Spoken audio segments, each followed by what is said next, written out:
Everybody, Sean Holsinger here from holsingersflyshop.com. Bringing another fly tying video this week. This week it's a nymph pattern. It's a generic nymph. And if you watch my videos at all, you know I like to tie a lot of generic patterns. And this is a particularly generic pattern. By generic, what I mean is you can substitute a lot of different materials to get the same effect, or to tie different species of the same kind of insect. Say a Mayfly Nymph, which this will imitate a Mayfly great. Tie it in different colors and you're going to tie different kind of Mayflies. Tie it olive for a blue-winged olive. Tie it brown or with a pheasant tail and you're looking at a sulfur or just any other kind of Mayfly Nymph that's out there. That's the great thing about this nymph is you can change the colors on it, change the hot spot on the back of it here. We're calling it the bright-backed nymph and bright-backed Mayfly nymph, and we're putting a hotspot type of wing case to it. So I'm using some Antron. I'm going to either use pinks, chartreuse, olives, whatever color you want to put back there. Experiment with it. Have fun. See what works in your area. So give this one a try. I'm going to show you right now. I'm going to show you a couple different patterns that I've tied with it.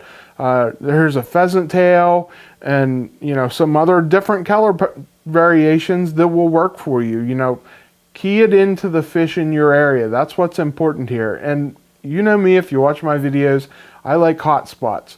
And this is an old school style fly with no bead on it. So instead of using the bead hot spot or, you know, a hot spot color, I'm using that wing case to do it. So here you go, guys. Here you're going to see a picture of it and then the material list to tie it.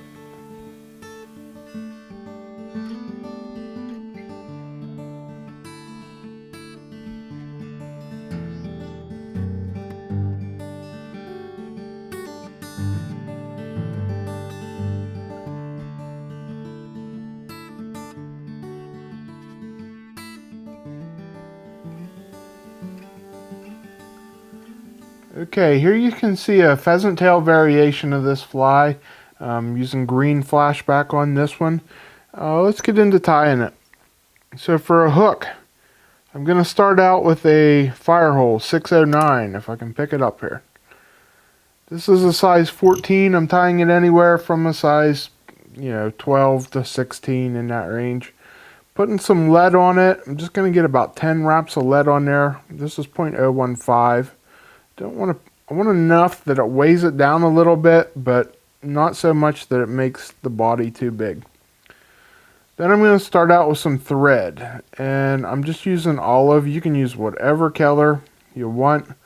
You can always, if you want a darker head, you can always hit it with some marker at the end. So you could tie this with cream thread if you want, and just hit it with some brown or black marker at the end to make a dark head on it. That would be just fine. So we're just going to cover up all that lead. Next thing I'm going to use is the tail. I'm going to use some Coq De Leon. I'm going to take a fairly decent clump here. You can use pheasant tail, whatever you like to use for tailing material. That's the thing about this. This is a generic pattern. This is meant to be very versatile, very generic. Use what you have kind of fly. I didn't like how those didn't stay together at the point there, so I'm going to tie another clump off. Much better. When I pulled them off, they didn't come off evenly, so I like that a lot better. Come off the way I want. And now, to keep it from wrapping down around the hook, I'm just going to put a nice wrap or two underneath it. Didn't go where I wanted. And that'll keep it from rolling over the hook a little bit. Gives it the length I want, and then wrap it down on top.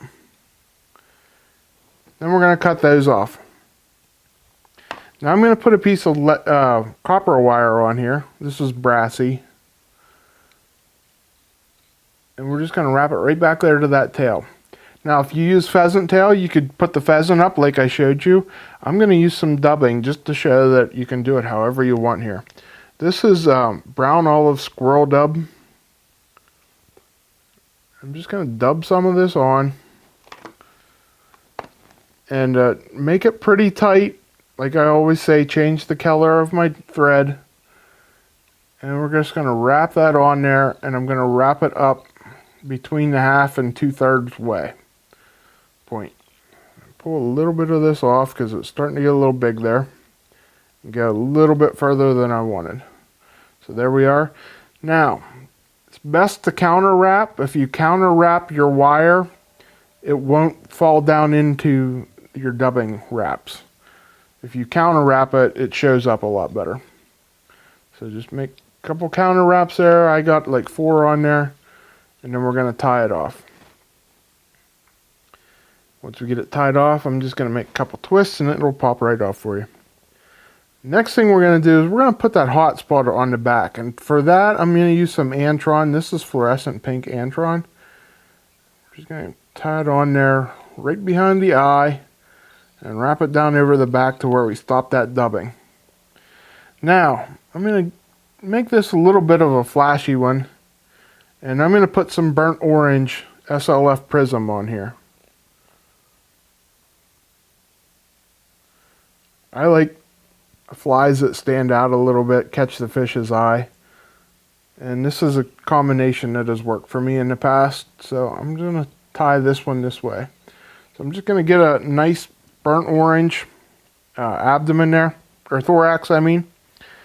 And then we're going to come in with a little bit of hackle to make the leg. And this is just some Grizzly wet fly hackle, a hen hackle. I'm just going to tie that in there behind the eye. Make sure it's wrapped tight.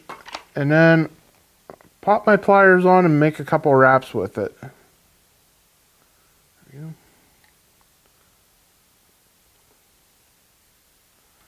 go. Oops. Broke the hackle off, so we'll start again.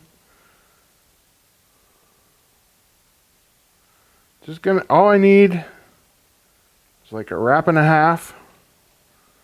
Just to give me some legs on here. Then we'll tie that off.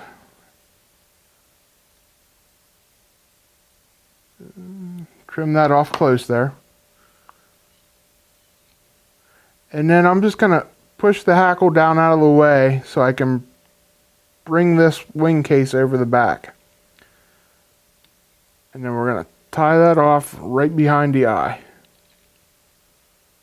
So I'm going to tease all these legs back with my fingers, hold it all in place, and get that wing case tied down. Once I get that done, then I can trim that wing case off and whip finish my head. Oh, there we go, there's my whip finish. Sorry about that. I'm going to put a nice little whip finish on there. And then a little bit of head cement. And I will clean up the stragglers here that I don't like that are wrapped around too far on the top. And that is all that's to it. So let's get a little bit of bone dry up here just to seal that wrap. You can put some bone dry up over the wing case if you want. And that is all that's to it. So trim it up, those legs up if you need to get them down over the side a little bit. And that's all that's to it. Nice looking fly, flashy one. Change the colors, and you got yourself a cool generic pattern that catches fish. Alright guys, I hope you like that pattern. A very generic pattern. You can change it. The sky's the limit on your creativity here. You don't have to use ice dub in the thorax. Use some peacock herl. Make a pheasant tail with peacock herl and run some chartreuse down over the back for a wing case. Give it a nice bright spot. It'll look cool. Experiment and have fun. See what works in your area. That's what's important. What makes fly tying so enjoyable to me is experimenting with different patterns and different colors and seeing what works in my area. What works for you in your area, if you're from Colorado or Maine or wherever you're from, may not work for me here in central Pennsylvania, or vice versa. What works here in central Pennsylvania, the color might not match up to the one in your area. So experiment and have fun, guys. And when you do and you catch fish on ones that you've decided work for you in your area, it makes it feel a lot better. There's that sense of accomplishment, having fun and completing a task. So have fun, guys. If you need any new materials, like always, you can go to our website at holsingersflyshop.com. And hey, drop a comment down below if you like this pattern, or if you have a suggestion on something you'd like to see me tie. But until next week, when I bring you another video, I'm Sean Holsinger.